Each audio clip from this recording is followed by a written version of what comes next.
الله أكبر الله أكبر.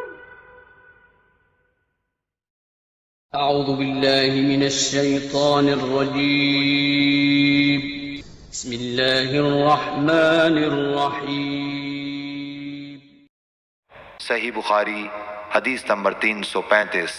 جابر بن عبداللہ نے خبر دی کہ نبی صلی اللہ علیہ وسلم نے فرمایا، مجھے 5 چیزیں ایسی دی گئی ہیں جو مجھ سے پہلے کسی کو نہیں دی گئی تھیں۔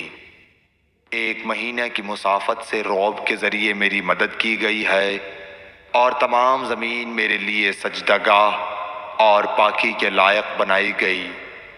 پس میری امت کا جو انسان نماز کے وقت کو جہاں بھی پالے اسے وہاں ہی نماز ادا کر لینی چاہیے، اور میرے لیے غنیمت کا مال حلال کیا گیا ہے، مجھ سے پہلے یہ کسی کے لیے بھی حلال نہ تھا، اور مجھے شفاعت عطا کی گئی، اور تمام انبیاء اپنی اپنی قوم کے لیے مبعوث ہوتے تھے، لیکن میں تمام انسانوں کے لیے عام طور پر نبی بنا کر بھیجا گیا ہوں۔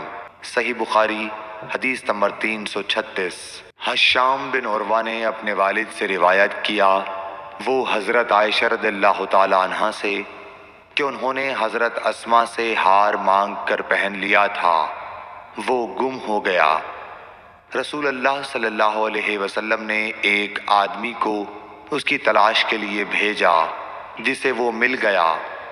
پھر نماز کا وقت آ پہنچا، اور لوگوں کے پاس جو ہار کی تلاش میں گئے تھے پانی نہیں تھا۔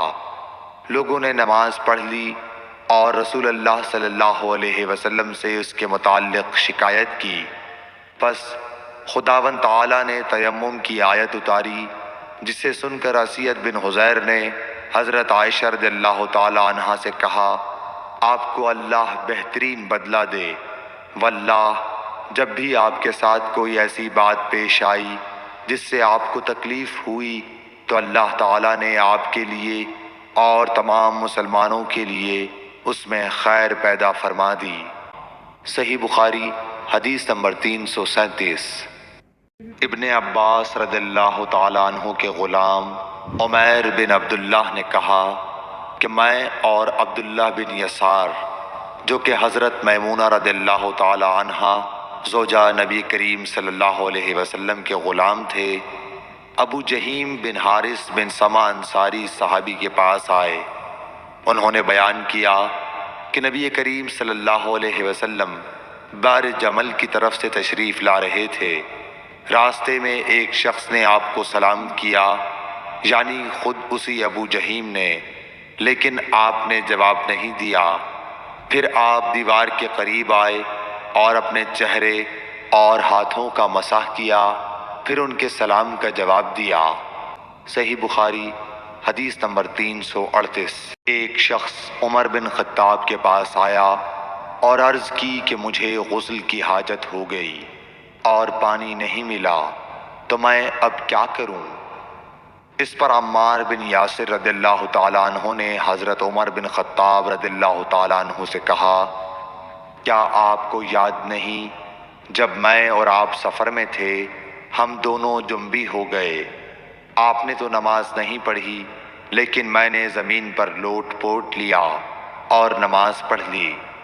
پھر میں نے نبی کریم صلی اللہ علیہ وسلم سے اس کا ذکر کیا تو آپ نے فرمایا کہ تجھے بس اتنا ہی کافی تھا، اور آپ نے اپنے دونوں ہاتھ زمین پر مارے، پھر انہیں پھونکا اور دونوں سے چہرے اور پونچھوں کا مسح کیا۔ صحیح بخاری حدیث نمبر 339۔ عمار بن یاسر نے یہ واقعہ بیان کیا جو پہلے گزر چکا، اور شعبہ نے اپنے ہاتھوں کو زمین پر مارا، پھر انہیں اپنے منہ کے قریب کر لیا اور پھونکا، پھر ان سے اپنے چہرے اور پونچھوں کا مسح کیا۔